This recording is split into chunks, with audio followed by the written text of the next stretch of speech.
Rede Vida de televisão, canal da família e da boa notícia. Você está no Acredite. Que alegria, meus irmãos, que semana maravilhosa. Chegou a hora do final de semana. Vamos aquecer os motores para termos um final de semana em família. Valeu? Canta comigo. Algo novo Deus quer me dar, devo apenas acreditar. Dentro de mim existe um lugar que Deus escolheu para criar. Da janela eu vejo o sol e a luz a brilhar, e o céu azul me convidando a caminhar. Te amo, és o verdadeiro amor.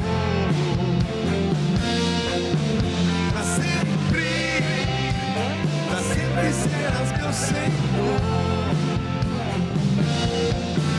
Me alegro em tua presença, sinto a paz, vejo a luz. Para sempre eu vou te dizer, te amo, Jesus.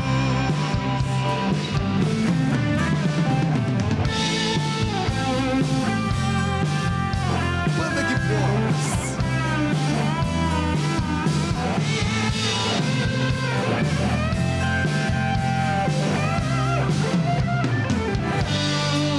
Algo novo Deus quer me dar, devo apenas acreditar. Dentro de mim existe um lugar que Deus escolheu para criar. Da janela eu vejo o sol e a luz a brilhar, e o céu azul me convidando a caminhar. Te amo, és o verdadeiro amor. Pra sempre serás meu Senhor. Me alegro em tua presença, sinto a paz, vejo a luz. Para sempre eu vou te dizer, te amo, Jesus. Te amo, és o verdadeiro amor. Para sempre serás meu Senhor. Me alegro em tua presença, sinto a paz, vejo a luz. Para sempre eu vou te dizer, te amo, Jesus. Repete comigo agora, vai. Te amo, Jesus. Jesus.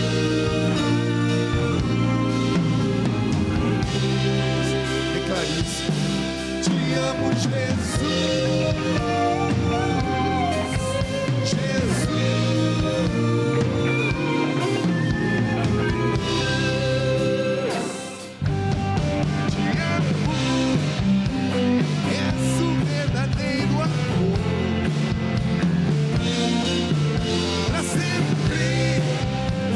Pra sempre serás meu Senhor.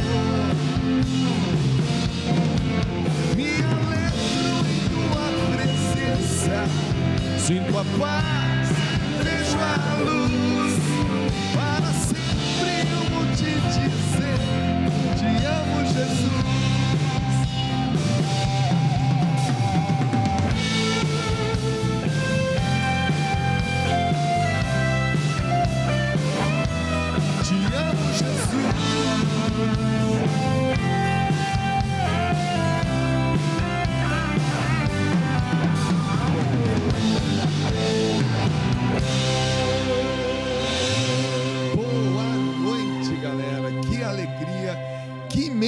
alegria estar com vocês. Mais um programa, acredite, aqui na Rede Vida de Televisão. Toda sexta-feira, 8h30 da noite, a gente tem esse encontro marcado. Que alegria estar com vocês. Já estamos quase completando 5 anos dessa inspiração, desse programa, sabe, desse momento que a gente se encontra aqui na Rede Vida. Fico muito feliz porque por onde vou, as pessoas dizem, olha, a gente não perde, né? Tanto na segunda-feira, você e o Padre Marcelo no Batismo de Fogo, quanto nas sextas-feiras com o programa Acredite. A gente fica muito feliz, porque é uma forma de nós nos encontrarmos com você por todo esse Brasil, que é grande, hein, gente? Meu Deus, como é bom nós termos TVs católicas como a Rede Vida, que possibilita levar às pessoas informação, cultura, né? E é claro, acima de tudo, a evangelização. É por isso que nós estamos aqui, viu? Quero agradecer pela sua presença conosco aqui, de nos permitir entrar na sua casa e fazer um com vocês, tá bom? Quero agradecer mais uma vez essa banda maravilhosa, a banda Gibors, tá bom? Que também há 5 anos está aqui comigo. Obrigado, Rinaldo, obrigado, Bruninho, obrigado, Christian, obrigado, Diego. Essa banda que tem feito também um trabalho maravilhoso. Quando não estão comigo, gente, estão com o Eugênio, estão com o Braz Oz, estão com tantos outros cantores e cantoras que também solicitam o trabalho deles. É muito bacana isso aí, isso para nós é uma satisfação. Aliás, eu quero fazer um agradecimento mais uma vez à Yamaha, porque a Yamaha está patrocinando tanto o Rinaldo quanto o Bruninho. Eles estão usando instrumentos da Yamaha, e a Yamaha também, ela acredita na boa música católica, gente, isso é bacana demais. Então, um salve aí para todo o pessoal da Yamaha, que Deus nos abençoe e que nós possamos cada vez mais ser mais parceiros ainda, tá legal? Gente, o programa de hoje está maravilhoso. No Café Bolinho Teologia, hoje o nosso querido professor Felipe Santos vai falar sobre a igreja de Colossos. Você tem lá a carta de São Paulo aos Colossenses, então, os moradores dessa região, dessa cidade. O que Paulo queria falar com os habitantes de Colossos, com os colossenses? Que teor dessa carta, que importância é essa carta no contexto, né, dessa vida que os discípulos se tornando apóstolos após a morte de Jesus Cristo. É muito importante para nós. Mas no programa de hoje, eu fiquei muito feliz quando a Maiara, né, nossa produtora, sugeriu essas 2 pessoas que eu vou ter a alegria de entrevistá-los hoje aqui. Todos os lugares que nós vamos, principalmente nas igrejas, né, e as igrejas católicas, principalmente aquelas mais antigas, nós olhamos, nós vemos pinturas maravilhosas, né, gravuras fantásticas, né, esculturas maravilhosas, e tem de vários tipos de técnicas, de muitos anos, de séculos atrás. Então, quem são esses artistas plásticos que concebem aquela ideia, aquela inspiração e põe na parede, põe num quadro, põe num mármore, aquilo que nos leva a meditar, a contemplar a beleza e a pensar em Deus? A gente que anda muito, também em peregrinação pela Europa, por exemplo, nós vemos muito disso. E o tempo passa, né? Catástrofes acontecem, incêndios, enchentes, guerras, terremotos, e muitas dessas obras, elas são danificadas gravemente. E aí entra o trabalho do restaurador. Hoje no programa nós teremos essas 2 pessoas, o artista plástico e o restaurador, e a importância do trabalho deles nos dias de hoje, e cada vez vai ficar mais importante ainda, porque é um resgate da história da humanidade, né? Porque por meio dessa arte maravilhosa se conta também a história da humanidade. Bacana, eu estou falando aqui de 2 pessoas que eu quero chamar ao som dessa banda. Vem pra cá pra gente bater um papo. Dom Marcelo Molinero, que é artesão sacro, e Silvana Borges, restauradora. Por favor, cheguem mais. Que legal.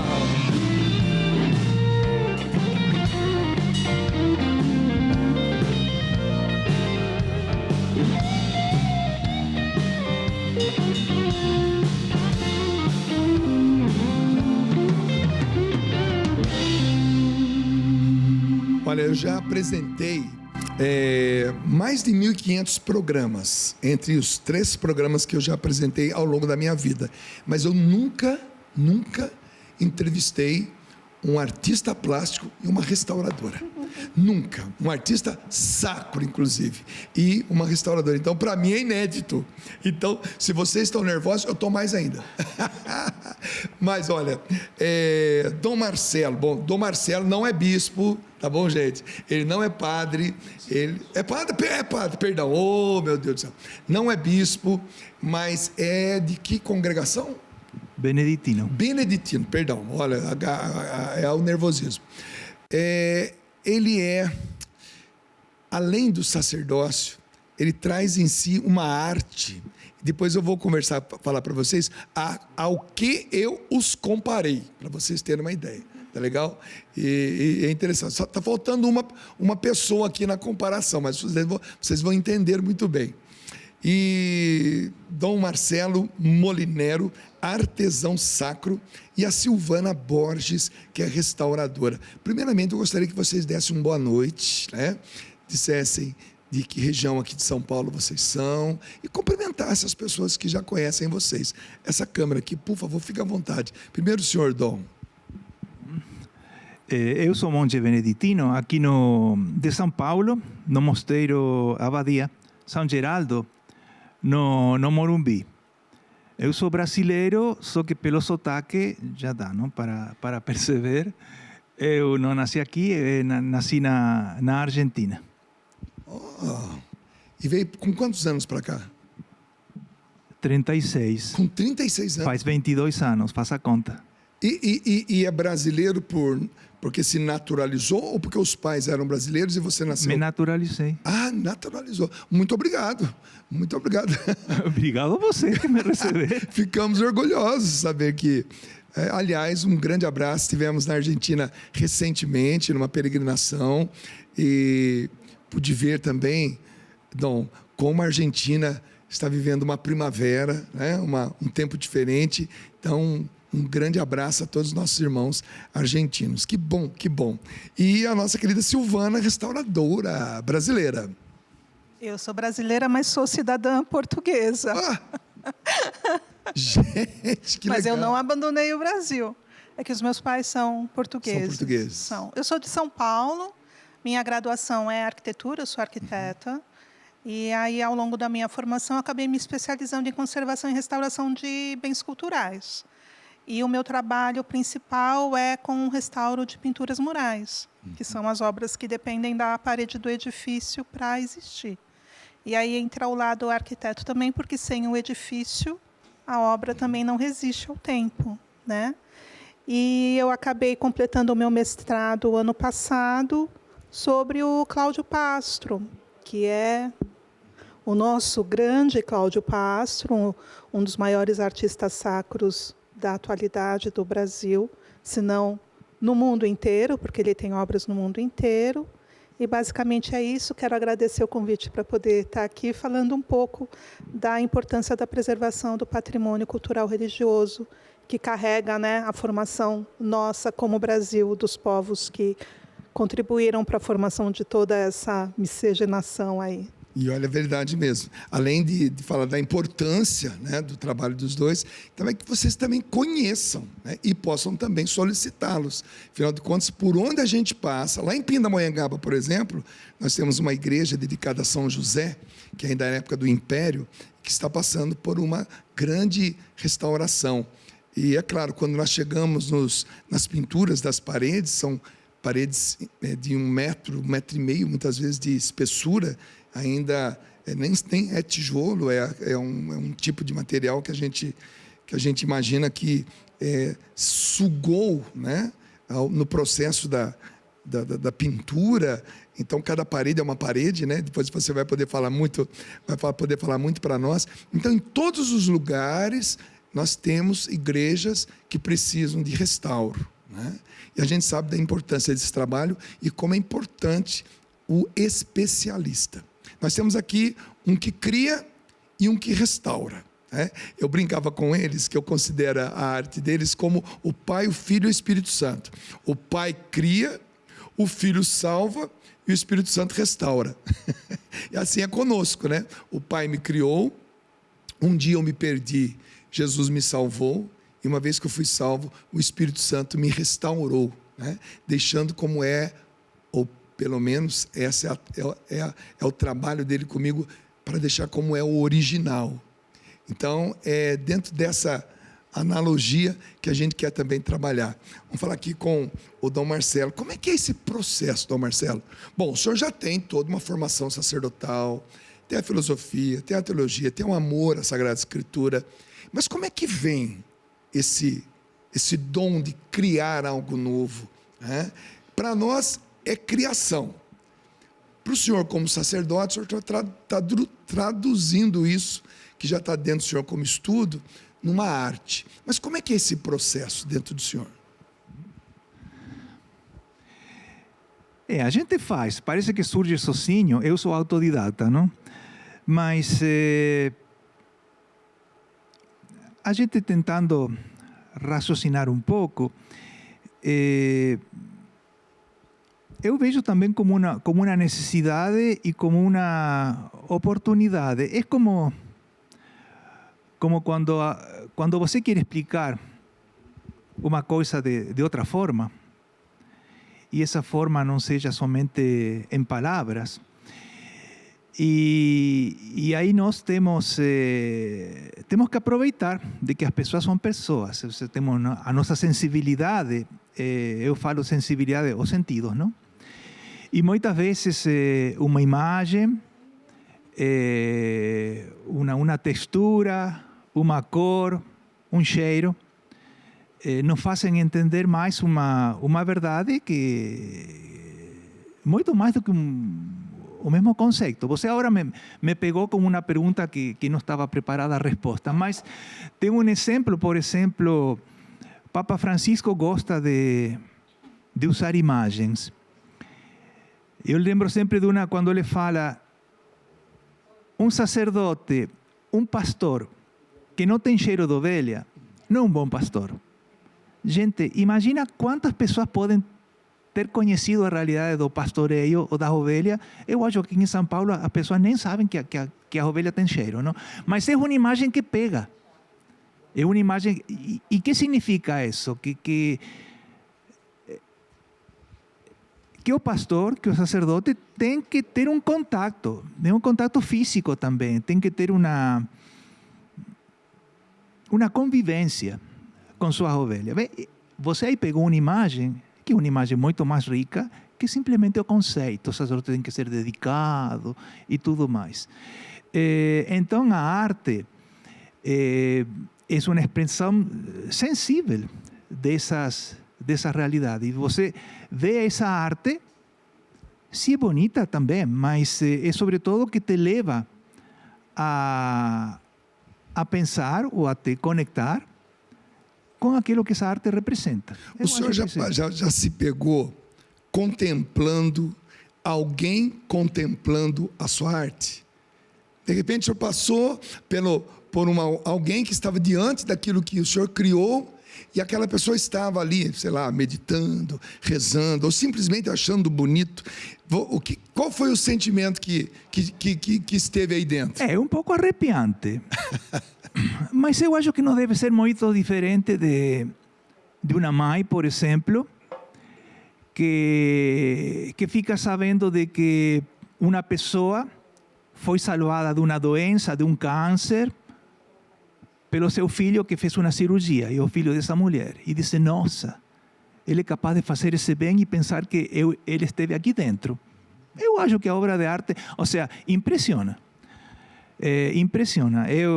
O primeiro mural que pintei aqui em São Paulo, aliás, no Brasil, eu lembro, em algum momento eu estava lá no andaime, de costas para o povo, e tem sempre o pessoal que vai e vem, porque trabalha na igreja lá, e de pronto vejo que quando passam na figura do Cristo, que já estava pronta, eles faziam o sinal da cruz.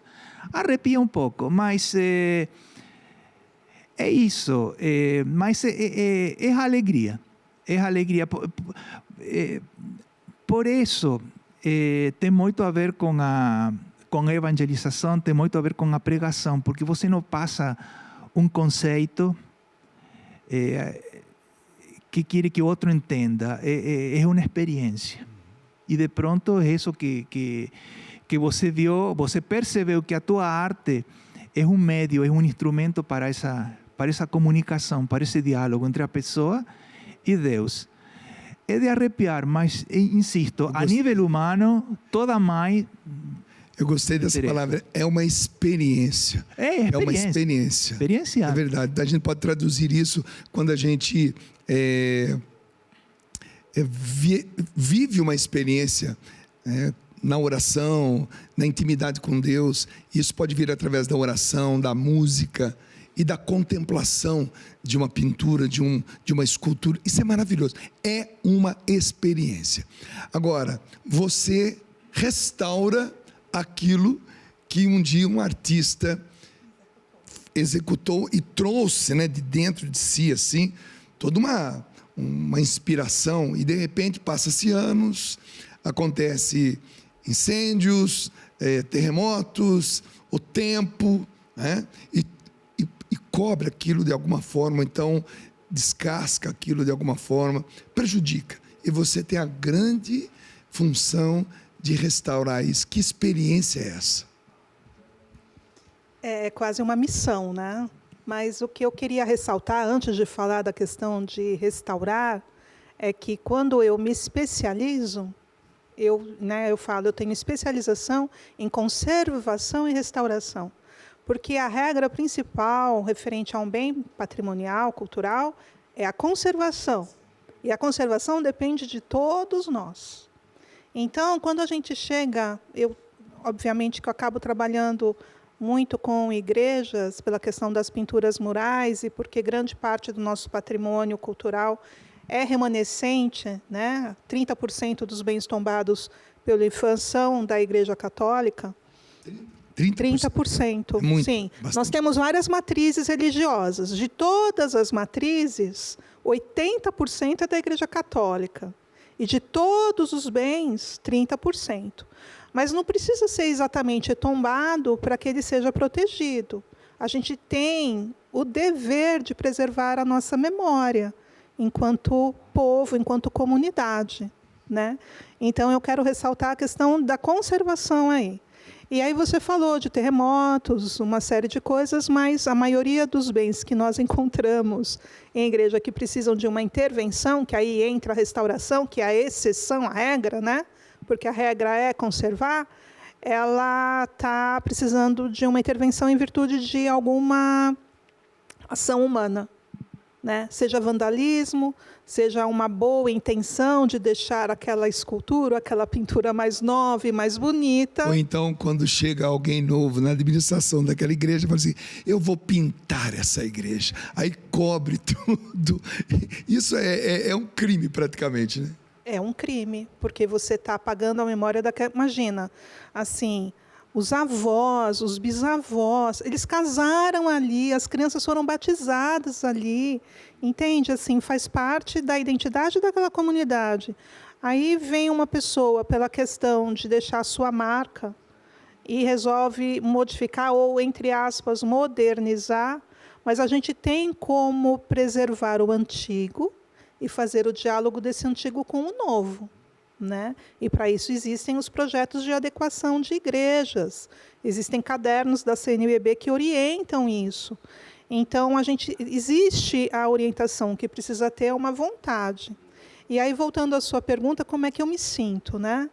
Primeiro que toda vez que eu encaro um restauro desse tamanho, dessa magnitude ou dessa importância, referente ao próprio Cláudio Pastro, eu nunca imaginei na minha vida tocar uma obra dele. Eu conheci ele foi meu professor. Enfim, primeiro dá uma sensação assim que eu não vou dar conta, que é uma missão impossível.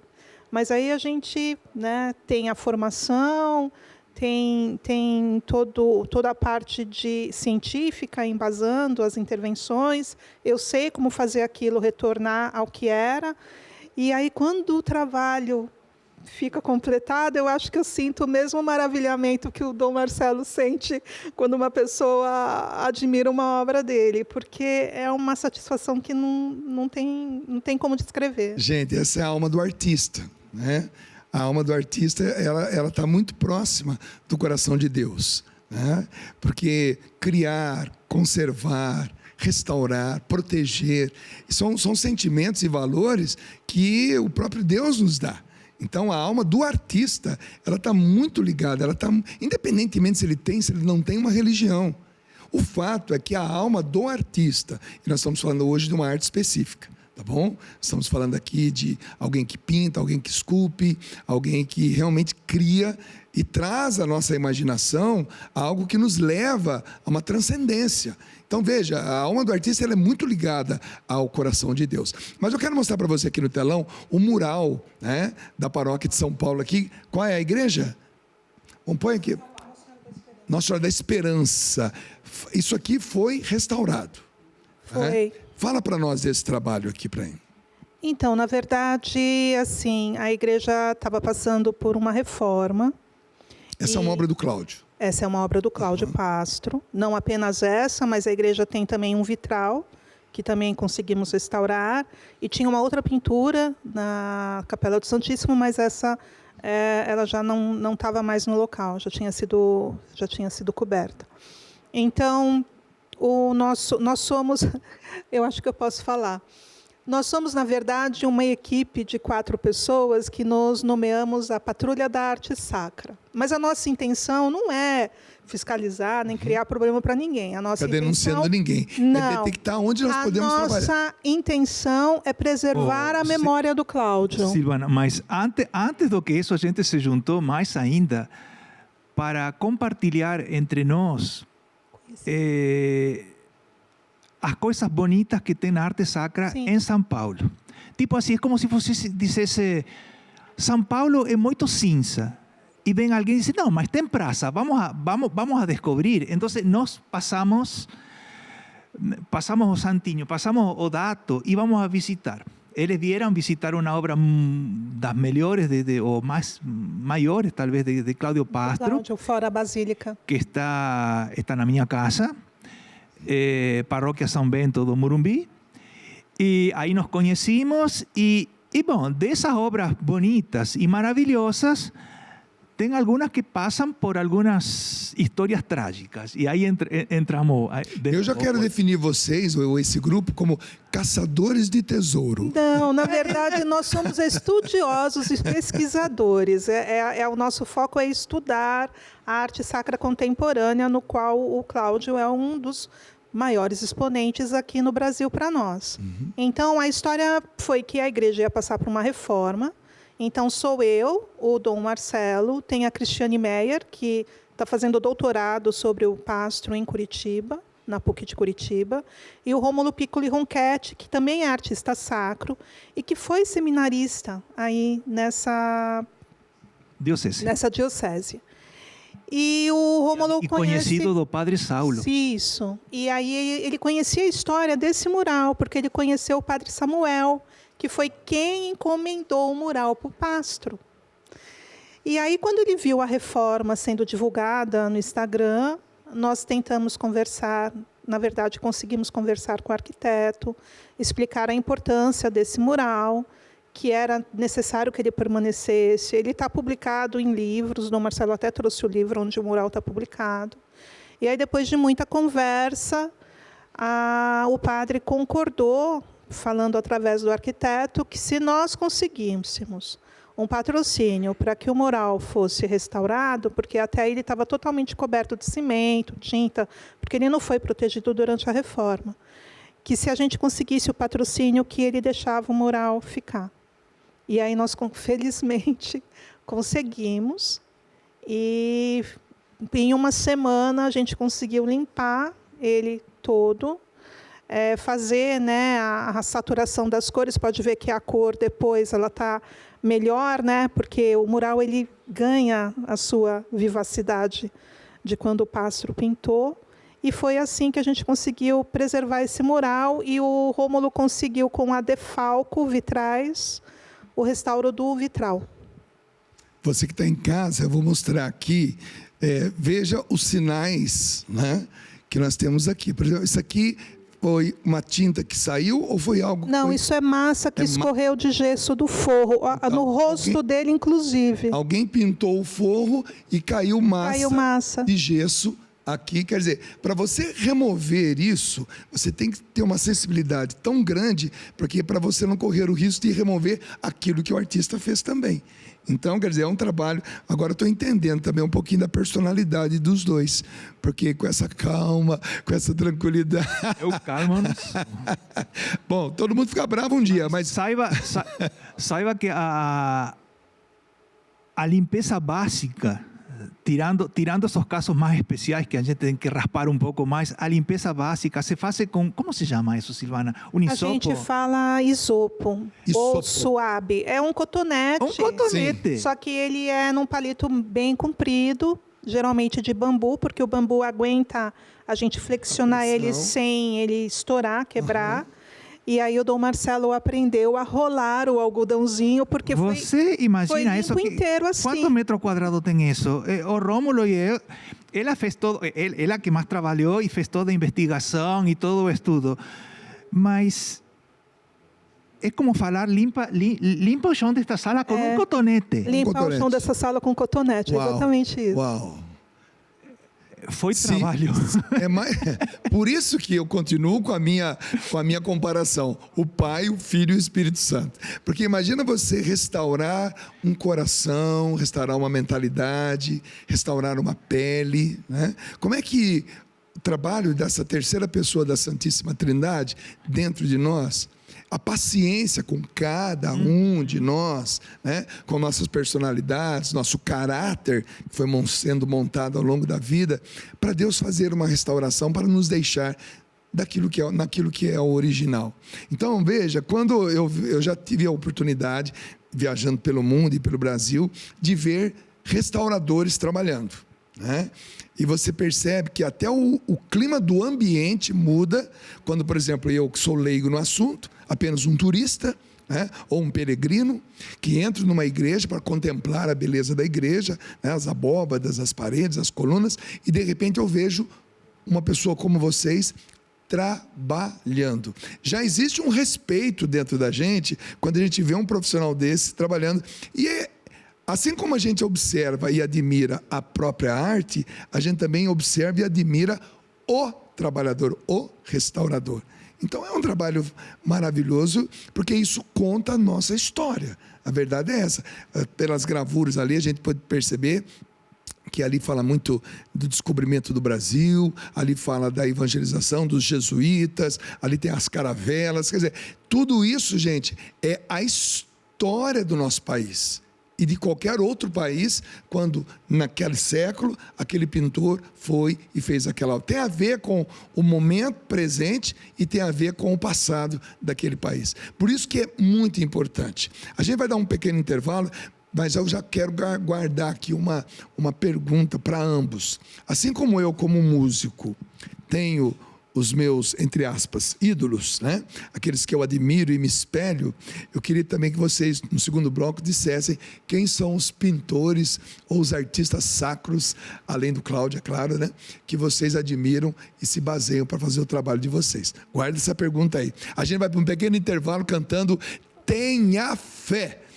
E olha, é preciso muita fé para a gente continuar, que 2025 possa realmente ser um ano diferente para nós. Vou cantar perto da banda ali, vem comigo.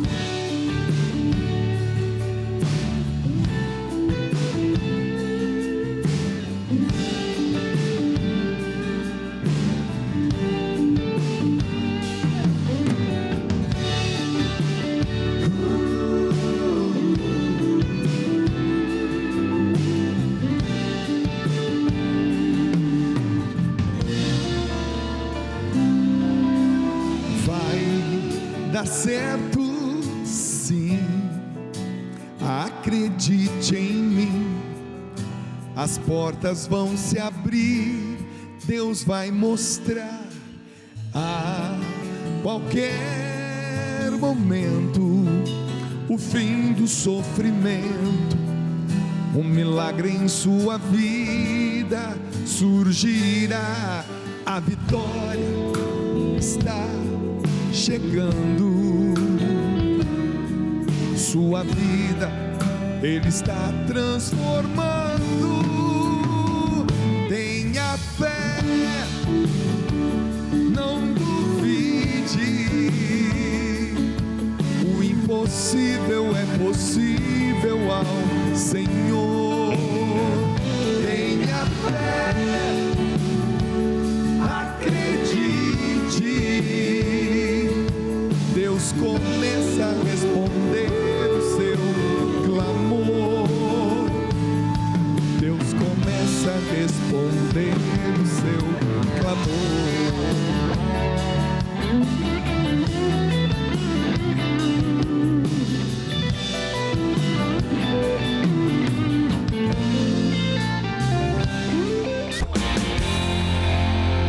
Compaixão é um jeito profundo de amar, penetrando a dor que não deixa gritar. Sente tudo e não precisa explicar. Existe alguém que me conhece muito bem, que ouviu quando então falei sozinho na solidão. Aquela lágrima enxugou. Compaixão, alegria e salvação. Deus me conhece, irmão, vive perto do coração.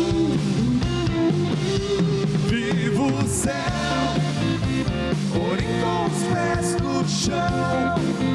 Meu passado encontrou perdão, me mostra o caminho e me estende a mão.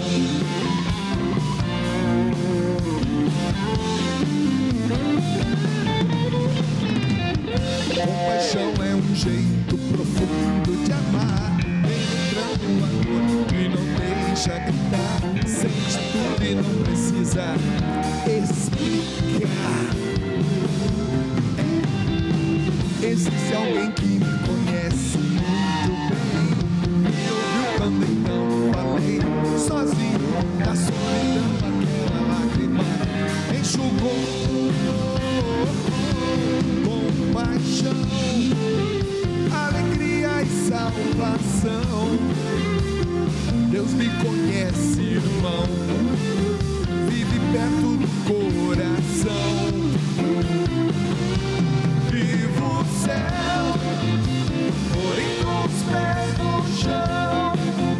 Meu passado encontrou perdão, me mostra o caminho e me estende a mão.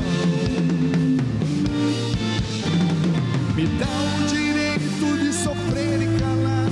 Soube me esperar quando eu não queria chegar. Soube interpretar quando eu não sabia o que falar. Bruno Varela.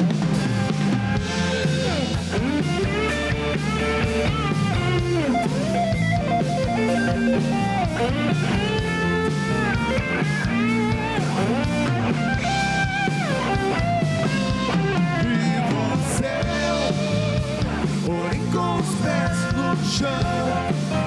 Meu passado encontrou perdão, me mostra um caminho e me estende a mão. Vivo o céu, porém com os pés no chão. Meu passado encontrou perdão, me mostra um caminho e me estende a mão.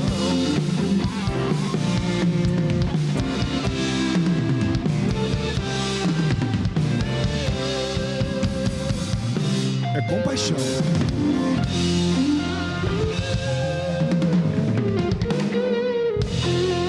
Que legal, gente. Hoje nós estamos recebendo aqui no nosso programa Dom Marcelo Molinero, tá bom? Molinero, artesão sacro. Ele é argentino e também é brasileiro.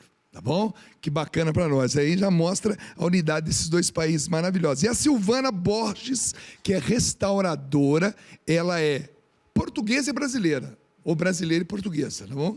Nasceu no Brasil, tá bom? Mas também tem cidadania portuguesa. Então nós estamos falando aqui com duas pessoas com dupla, né, nacionalidade. Então isso é internacional o programa também hoje, gente. E a importância, né, dessa arte sacra, contando a história de um povo, de um país, e, é claro, também a restauração. Mas agora a gente vai dar um tempinho, porque nós vamos falar também de outra arte, que é a arte da evangelização, falando sobre a teologia de uma forma diferente. Vem para cá, pertinho de mim, ao som dessa banda, professor Felipe Santos, Café Bolinho e Teologia.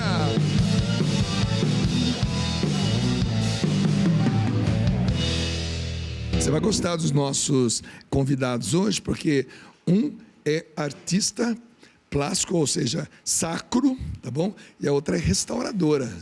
E a aula que ele dá é com desenhos, tá bom? E nós vamos falar sobre a igreja de Colossos. Isso, exatamente. Vamos lá, então. Vamos oferecer um café. Cumprimenta a banda aí, que essa banda aí... Aliás, estou com uma saudade de tocar. Gente, ó, é o seguinte, a Agenda 2025, ela já está aberta, tá bom? Vocês podem entrar lá no meu Instagram, @dungaphn, está lá o contato também para shows, tá legal? Para a gente poder também ir até a sua cidade, que a gente está com saudade de tocar junto aqui, tá legal? Entra lá, @dungaphn, e você vai saber todos os contatos. Professor Felipe Santos, hoje nós vamos falar sobre a igreja de Colossos, mas antes vamos fazer um brinde aqui com os nossos convidados. Toma café? Não, ela não toma café. Ela não toma café? Toma. Padre toma. O Dom não é bispo, mas é padre, viu? Olha que legal. Vamos fazer um brinde aqui a todos os artistas sacros que nós conhecemos. Eu conheço um artista aqui em São Paulo, que eu faço questão que vocês também o conheçam, chama-se Paulo Frade.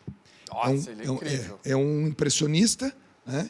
E ele também trabalha com restauração de tetos, né, de igreja. Muito bom. Acho que vale a pena ele fazer parte desse grupo de vocês para trocar ideias. Paulo Frade, também você precisa vir aqui no nosso programa. Já passei o contato para a nossa produtora. Um brinde, então, ao trabalho de vocês, né? Que vocês sejam cada vez mais conhecidos. Aliás, o Instagram deles já está aí na telinha para você passar a segui-los, né? E principalmente solicitá-los, tá bom? Eu peço mesmo, até a prefeitura da cidade de Pindamonhangaba, que a minha cidade querida, que eu amo tanto, tá aí, gente, duas pessoas que podem nos ajudar muito aí na igreja de São José. Cafezinho bom. Quem fez o café hoje? Paulinho? Paulinho é o nosso recepcionista aqui. Paulinho, muito obrigado pelo café. Professor Felipe Santos, disserte sobre o assunto para nós. Falando em arte, né? Mais que nós usamos os desenhos aqui, é interessante também entender que a importância da arte na evangelização ao longo do tempo, porque quando a igreja ela vai expandindo, vai levando a mensagem do evangelho a muitos locais, muitos povos não possuíam a sua língua escrita. Então, a forma de você explicar o céu, os santos, você dar forma, né, para a teologia, para tudo aquilo que o Sagrado Magistério vai ensinar, era por meio da arte. Então, a catequese, os ensinamentos, a introdução à vida cristã era feita nesses ambientes.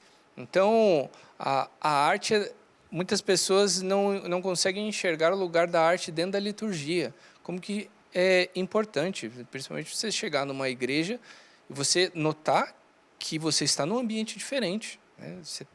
O seu corpo tem que notar isso, que você não está na sua casa, né? Então, é realmente incrível, né? Embora que não tenha o estilo, né, ou os estilos mais clássicos, né? Mas é uma forma também de mostrar para a galera em casa, dar forma aos personagens, né? E explicar um pouquinho, né? A forma digital. Mas olha só que interessante. Eu acho muito legal a a carta de Paulo aos Colossenses. Por quê? Porque nós temos aqui na região de Israel o início dessa nova mentalidade, né? Onde você tem um Messias que veio, você tem uma vitória sobre a morte, você tem uma visão diferente a respeito de um Deus único, mas que ao mesmo tempo é uma trindade, não é um padrão como os outros deuses. Então existe uma dificuldade para a igreja fazer com que as pessoas aceitem a doutrina, e mesmo não entendendo, até hoje para nós é um mistério, como é que você explica a trindade, né? Como é que você conceitua isso? Como é que você fala, você diz o quão grande é, o quão denso? Não tem como. Então, levar partindo daqui para os outros povos era uma tarefa naturalmente difícil. E levando em consideração que o quê? Conforme você vai chegando nesses locais, você já tem um sistema de vida atuando ali. Você já tem templos pagãos, você já tem outras crenças, você já tem um modo de vida das pessoas. E o cristianismo começa a se chocar com isso. E diferente das demais linhas filosóficas, das demais escolas, o cristianismo não estava aderindo outros deuses e montando o seu panteão. Muito pelo contrário, ele estava propondo uma renúncia daquela vida e para que você, em Cristo, seguisse uma vida nova. Você abandona o homem velho e começa a viver, né, dar vida a esse homem novo. Então é interessante que aqui, na cidade de Colossos, nós temos umas dificuldades, assim como nos outros locais, mas uma dificuldade um pouquinho maior a respeito de linhas de pensamento, o que nós hoje chamaríamos mais de esotéricas. Então, existe uma tentativa ali da comunidade meio que de conciliar o cristianismo com as demais culturas pagãs já existentes ali. E Paulo vai alertar a galera do perigo disso. O cristianismo ele não é como um pedaço de uma gota de tinta que você tem que diluir na água. Ele não pode ser diluído, ele não pode perder a sua essência, ele não pode se espalhar a ponto de perder a sua consistência. Então, ele vai chamar a atenção dessa galera aqui, vai alertar a respeito dos perigos de caminhar por esse caminho, colocando Cristo em pé de igualdade com outros elementos, com outras ideologias. E aí isso acaba dando espaço ao que hoje, de maneira mais moderna, a gente chama de sincretismo, né? E ali acontecia isso. Aos olhos do paganismo, tentava-se explicar o cristianismo. Ou dentro do cristianismo, tentava-se assimilar ali, aderir certos elementos. Para chegar nesse nível de, vamos construir uma paz aqui, né? Eu tenho o seu como sagrado, você respeita o meu, a gente mistura aqui, fica bom para todo mundo e não tem conflito, né? Mas a proposta não era essa. Pode passar o desenho? Segundo desenho, por favor. E aí, o que acontece? Nós temos figuras diferentes de deuses, nos quais tem responsabilidades e funções diferentes no imaginário do povo que estava sendo evangelizado. Figuras de deusas femininas, como por exemplo a deusa Cibele, a própria Atena, a deusa Artemis, né? Alguns deuses que também que vinham mais para cá, da região da Mesopotâmia, mas por causa de mercadorias, por causa de outras escolas filosóficas que começavam a ter influência mais para em direção, né, ao oeste aqui, nós víamos essa troca cultural muito forte.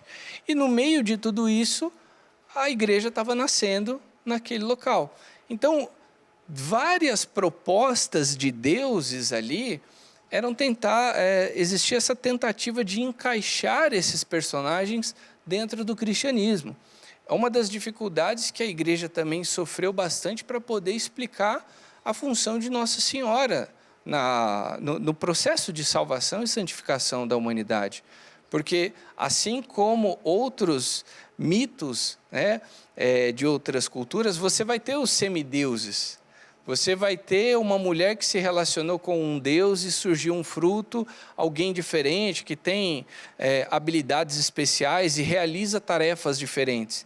Então, acontecia muito essa comparação de Maria com uma mulher comum que se relacionou com um deus e disso saiu um semideus que fez aquilo que outras pessoas não conseguiam fazer, mas ao mesmo tempo morreu como um humano. Então, pensar essa história que parte daqui, né, de Israel, explicar isso, as pessoas falam assim, não, espera aí, mas Hércules também já fez isso, mas Teseu já fez isso também, né? A deusa Cibele fez isso também. Mas Maria, a nova Eva, né? Ela, a mãe da humanidade, mas espera aí, Afrodite também ela é responsável por isso, pela reprodução, por uma humanidade. Então, na cabeça das pessoas, era muito difícil conceber essa ideia do cristianismo. Então, Paulo, ele aqui precisa dar essa atenção especial para aquela igreja. Lembrar as pessoas de que, olha, nós não estamos fazendo aqui um laboratório, nós não estamos aqui fazendo um pacote em que nós estamos reunindo elementos diferentes, né, para poder chegar a um consenso. Nós não estamos misturando para ver que cor isso aqui vai dar e agradar todo mundo. É uma prática que era muito feita e aceita ao longo do Império Romano, era você ir assimilando os deuses, né, dentro do seu panteão, contando que todo mundo aí vá levar suas oferendas, queimar incenso para o César, né, ficava tudo em paz. Para quem acreditava em 10 deuses, de repente acreditar em 12 não era difícil. Para quem já acreditava em 20, de repente queimar, oferecer, sacrificar mais algum animal para um outro, não é tão difícil. Mas chegar com uma proposta de um Deus até então invisível, de um homem que ao mesmo tempo é homem, mas também é Deus, de alguém que morreu, mas essa morte é uma vitória, né? Falar da ideia da ressurreição, algo tão difícil que até na sociedade judaica nem todos assimilavam isso e aceitavam. Então, quando nós olhamos para esse cenário, o grau de dificuldade, e qual era a ferramenta de Paulo? Escreveu uma carta. Não tinha ainda como fazer toda essa beleza que nós temos, né, das igrejas. Poxa, você ainda tinha que sobreviver a uma perseguição, né? Então, é interessante olhar que lá atrás nós já tínhamos essa dificuldade, nós tínhamos essa necessidade de fazer as pessoas entenderem, né? O que nos leva ao terceiro desenho, por favor. Entender que existe o rosto humano desse Deus é o Cristo. A via que nós temos, que nós reconhecemos alguém, que nós temos quem seguir, algo que foi palpável, e hoje na presença da Eucaristia é palpável. Ele está ali, aquele Jesus que caminhou com os discípulos é o mesmo que está na Eucaristia. Está me ouvindo? E assim como lá atrás ele tinha textura de homem, né, cheiro de homem, falava como homem, mas era um Deus, hoje é a mesma coisa, ele tem textura de pão, tem cheiro de pão, mas a divindade está ali, né? Então, todo esse processo de conversão, de reeducação, né, que Paulo fez lá, foi persistente, acreditou, deu o seu máximo e conseguiu colocar de volta aquela igreja dentro dos trilhos. E no meio de tudo isso, quando você chega na carta de São Paulo a Filémon, você ainda tem um episódio à parte, praticamente um bilhete, onde Paulo quer devolver Onésimo ao seu senhor, que é Filémon, que o roubou, fugiu para Roma, conhece Paulo, se converte, e agora Paulo quer devolver Onésimo ao seu senhor Filémon, na condição agora de irmão. Então, no meio de toda essa batalha para evangelizar um mundo grego, uma filosofia grega que também procurava a verdade, você ainda tem Paulo, que se preocupa não com todo mundo, mas agora com um escravo, um ex-escravo, agora livre por Jesus Cristo. Quer saber mais? Professor Felipe Santos, que é historiador, que é teólogo, que é biblista, ele tem mais de 200 aulas disponíveis para você. É só entrar lá, @Prof. Felipe Santos, ou colocar a sua câmera nesse QR Code que está aparecendo agora aí na sua tela e você se inscrever para os cursos que lá existem. Valeu? Professor Felipe Santos, muito obrigado. Eu que agradeço. O professor que também, esses desenhos, é ele que faz, né? Então, também através como é que fala? Quando você faz o seu TCC, né? Quando concluiu a faculdade de História, era ensinar os jovens, os alunos, História por meio dos quadrinhos. Então, por isso que ele também traz essa... Então, na verdade, vocês estão entre profissionais do mesmo ramo, cada um do seu jeito. Esse foi mais um Professor Felipe Santos, Café Bolinho e Teologia. Valeu, hein?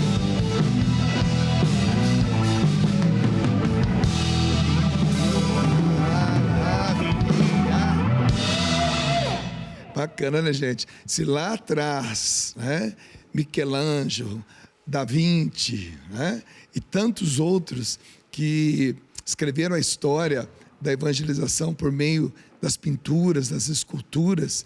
Hoje nós temos Cláudio Pastro conosco aqui, aí, lógico, já está na eternidade, porém, as obras estão tão vivas no nosso meio.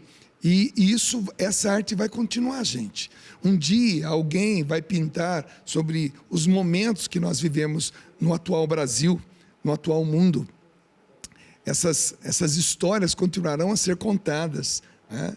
Porque os atos dos apóstolos, eles continuam, né? Por meio dos seus bispos, cardeais. Bom, todos nós temos referências, né? E eu tinha feito uma pergunta antes do intervalo aos dois, quais são ou quem são, né, as referências que eles trazem para poder dar sequência nesse trabalho. Dom, o senhor estava nos dizendo também que uma grande imagem que pode ser trabalhada é a imagem do cordeiro, né? Ou seja, porque para nós o cordeiro imolado, né? O sacrifício do cordeiro, o cordeiro do silêncio, essa seria uma grande referência também? Eu neste momento, quero dizer, eu gosto muito do que seja gráfico. Por exemplo, eu gosto muito do grafite, que aqui em São Paulo temos muito. Tem muito grafite, são muito gráficos, muito legais. Dá muito para aproveitar para fazer uma arte sacra. Tem uma arte brasileira muito mais raiz, muito mais antiga, que é o cordel. Essas gravuras, xilogravuras. Por exemplo, o Papa Francisco recebeu do presidente Lula o ano passado ou retrasado, uma Sagrada Família feita pelo Borges. Desenho do cordel. E então, isso tenho como referência, mas também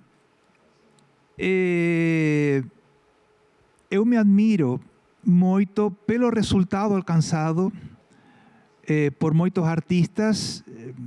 Como diria, eu tenho referência, mas também tenho ideais. E nesse sentido, nesse grupinho nosso, com a Silvana, a Cristiane e o Rômulo, que tentamos descobrir aqui em São Paulo esses bons resultados da arte sacra, tem muitos artistas que são muito bons e seguramente não são muito conhecidos aqui pelos mesmos paulistanos. Um exemplo maravilhoso, mais do que maravilhoso, a Capela Cristo Operário.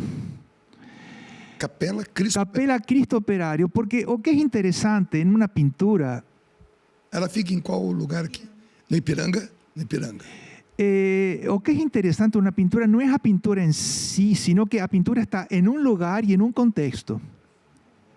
Esse Cristo Operário foi uma cooperativa criada nos años 60, 50, 60, pelos dominicanos. Eles fizeram uma cooperativa que fabricava móveis modernistas brasileiros, coisa boa já. O móvel modernista brasileiro é muito bom já. Se você vai ver a cooperativa, a fábrica tem forma de U, ao redor de uma capela.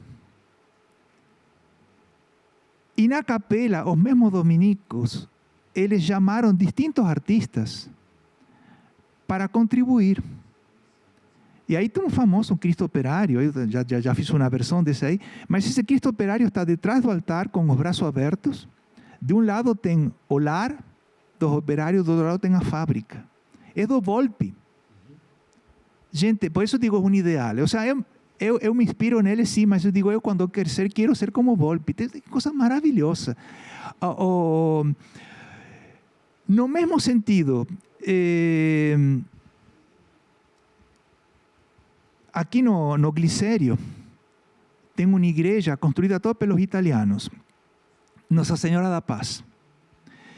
Nessa época, eles tinham, ou seja, os doadores eram os italianos, tipo Matarazzo, assim, e até falaram para o párroco no momento, vamos a construir isso, porque era uma igreja, mas também era um atendimento social para os imigrantes italianos.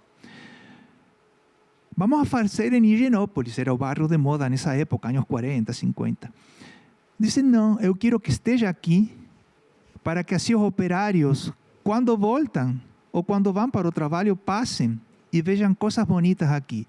Essa igreja é uma joia. Toda decorada, feita por 2 italianos, me ajuda aí.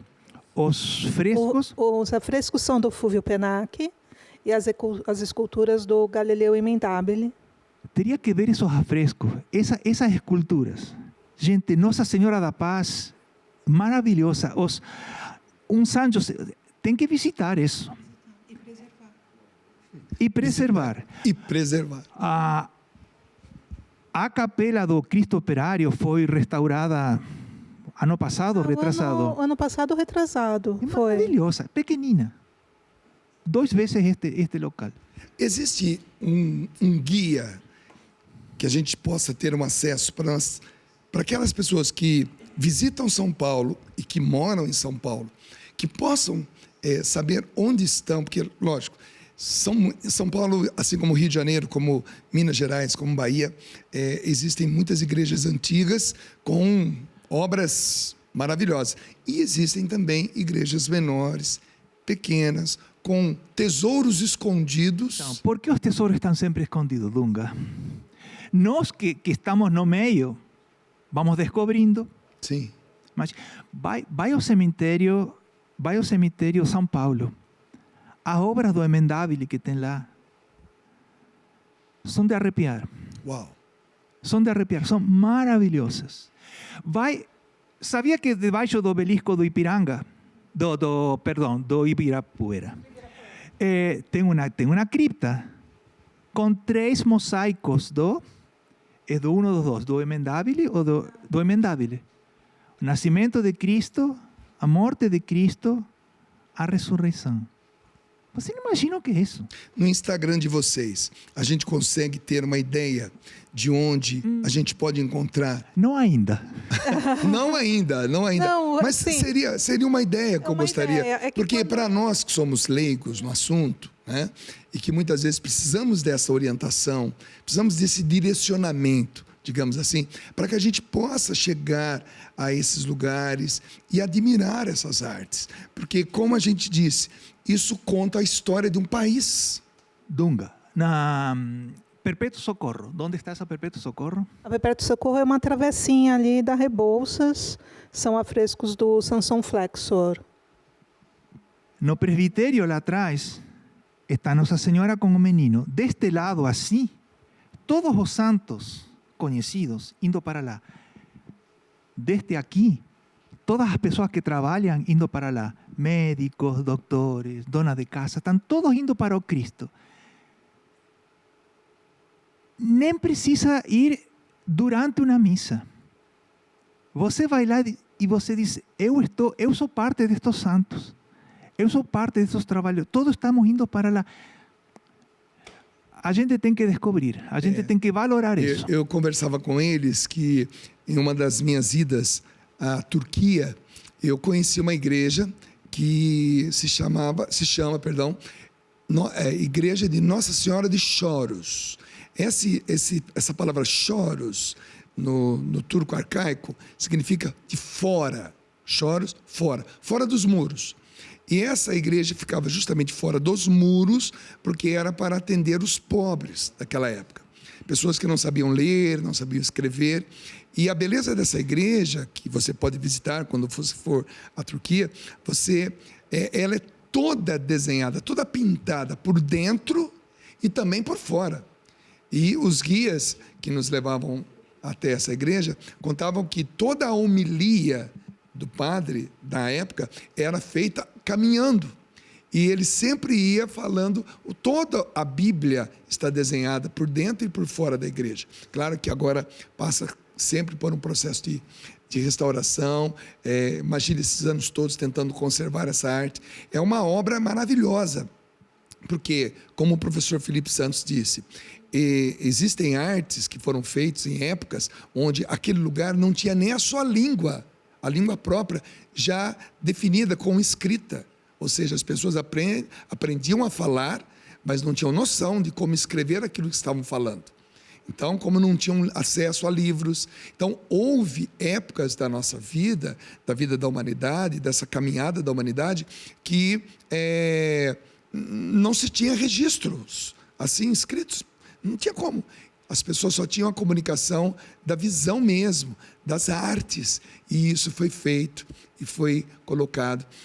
O Dom falou para nós aqui sobre os cordéis, né? Nós vamos lá no Nordeste, meu Deus do céu, você entra naquelas bancas que tem inúmeros revistinhos, livrinhos dos cordéis, contando histórias engraçadas, mas também contando histórias dramáticas. Então, tudo isso conta a história de um povo, e esse trabalho feito, ele hoje passa por um processo árduo, né, de muita perseverança, desses dois que nós estamos apresentando para vocês aqui hoje, que devem ser seguidos no Instagram. Eu quero dar aqui para você, né? Olha só, tem @Marcelo_Molinero_OSB, tá bom? E também tem @Atelier Silvana Borges. Gente, interaja, manda direct, porque isso é a história do nosso país, é a história da nossa igreja, tá bom? Isso é muito importante. Bom, o Dom Marcelo respondeu sobre a referência dele. Eu queria que você nos passasse qual é a sua referência nesse trabalho de conservação e de restauração. Existem nomes, assim, do Brasil, fora do país, que você também se inspirou para ter essa caminhada? Então, eu vou repetir aqui uma resposta que eu vi no último seminário que eu participei, que essa é a pergunta do milhão, né? Porque a minha referência são todos os meus professores, ao longo de toda a minha formação, que me estimularam, que me incentivaram, que são grandes referências para mim. E eu fico triste se eu esquecer algum de poder falar. Eu preferia citar os artistas, né? Como nós somos a patrulha que estuda arte sacra, eu gostaria de citar alguns artistas sacros, algumas obras que são verdadeiras inspirações para nós, e pessoas que estão aí tentando promover essa arte sacra contemporânea, mas com uma identidade brasileira, né? Então, eu lembrei agora aqui das igrejas do Hans Broos, que é um arquiteto alemão até, mas que atuou bastante no Brasil, atuou no sul do Brasil. Tem a igreja de São Bonifácio aqui em São Paulo, tem o mosteiro de Santa Maria, que é a obra dele, tem um mural belíssimo do Burle Marx dentro e um mural belíssimo do Cláudio Pastro. Então, assim, essa arte, essa arquitetura sacra contemporânea, que é uma unidade, né, que dialoga, que compõe todo o espaço para que, na hora que a gente entre, a gente encontre esse maravilhamento. E pessoas assim que atuam aí na atualidade, como o Dom Roberval, que é, inclusive, nosso professor, a irmã Naide Sonda, que tem um trabalho maravilhoso. Vou citar aqui Madre Doroteia Rondon, né? Madre Doroteia Rondon, que era a abadesa no Mosteiro de Nossa Senhora da Paz. Quando Cláudio Pastro chegou lá, no início da sua formação, né? A mestra de Pastro, e é uma pessoa que quase ninguém conhece. Então, a gente precisa resgatar a memória, né, desses artistas. Fora outros, assim, né, a gente precisa resgatar os nossos brasileiros, né, que nem Portinari, trabalho belíssimo que ele tem em Batatais, né, aquela via sacra maravilhosa, enfim.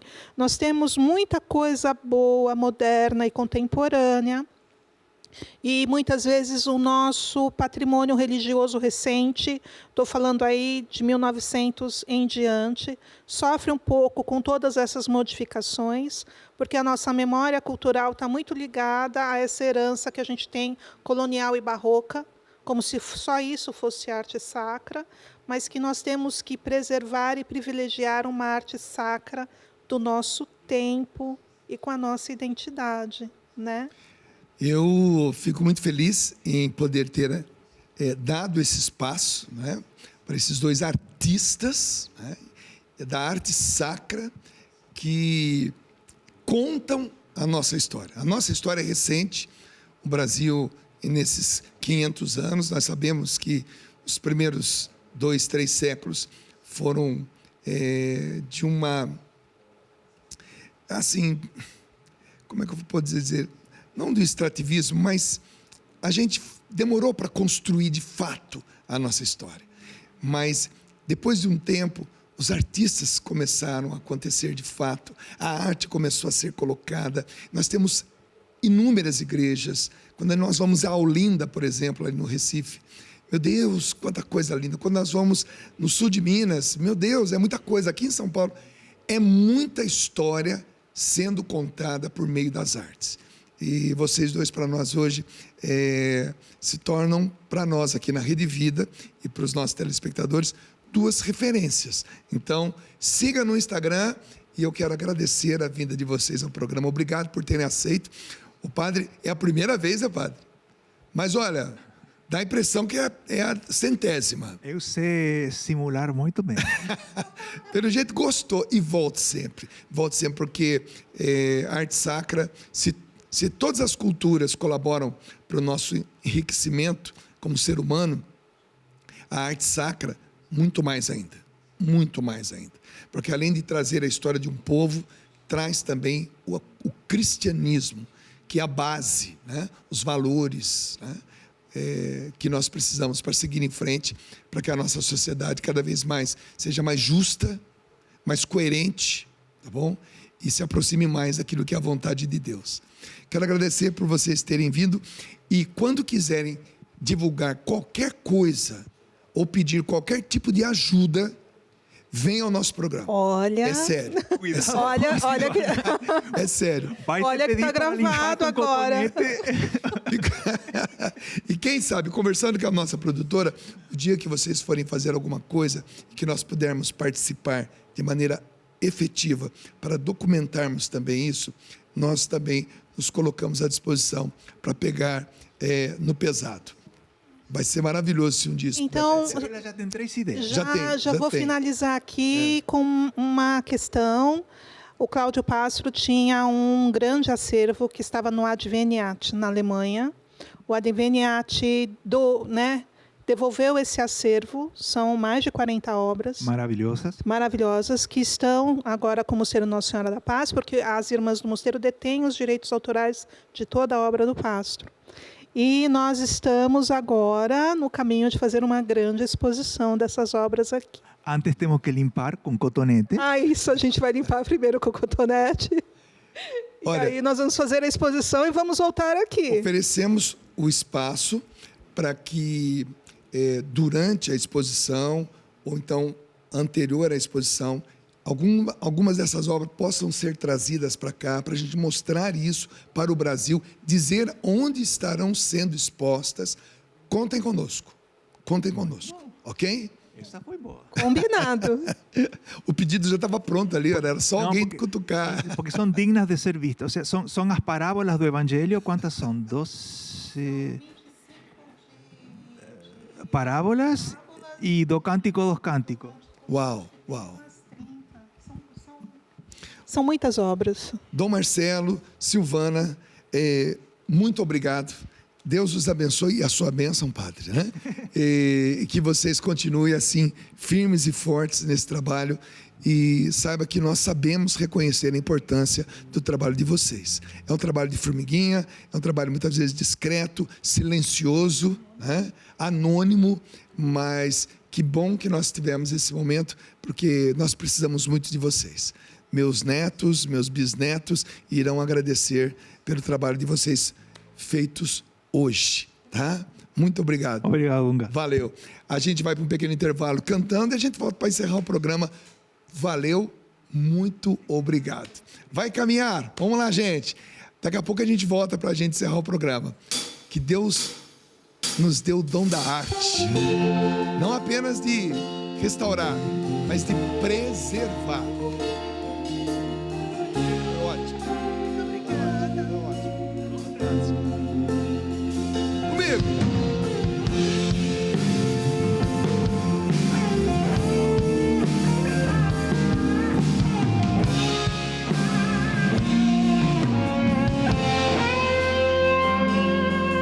Sem forças pra recomeçar,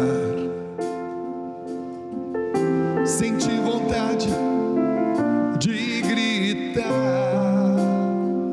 vem, Senhor, vem me curar. E ao coração vem me falar: quero voltar a escutar, sem medo a ti vou me entregar, pois eu sei, se contigo caminhar, eu terei forças pra continuar. Vai caminhar na estrada, eu vou te curar a cada passo junto a mim. Verás que não chegou o fim e nada vai poder te deter se começar a crer, se gritar com paixão. Os meus braços te sustentarão.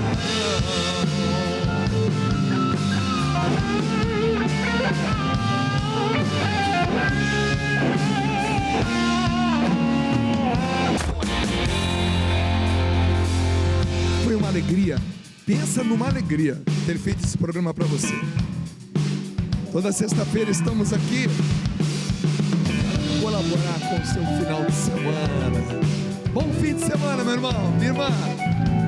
Aproveite. A certeza de que Deus não te deixa esperar, a menos que Ele veja que assim possa te curar. Acalma teu coração, reza, espera a solução. A misericórdia vai trazer paz ao seu coração. Tudo que nós colocamos nas mãos e no coração de Deus em oração, tem resposta e solução. As bênçãos do Senhor a caminho agora está. Assim entenda o porquê e o motivo de esperar.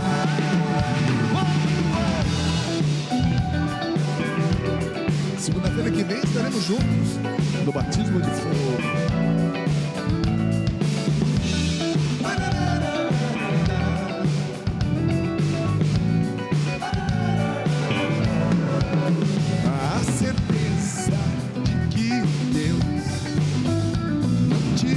deixa esperar, a menos que Ele veja que assim possa te curar.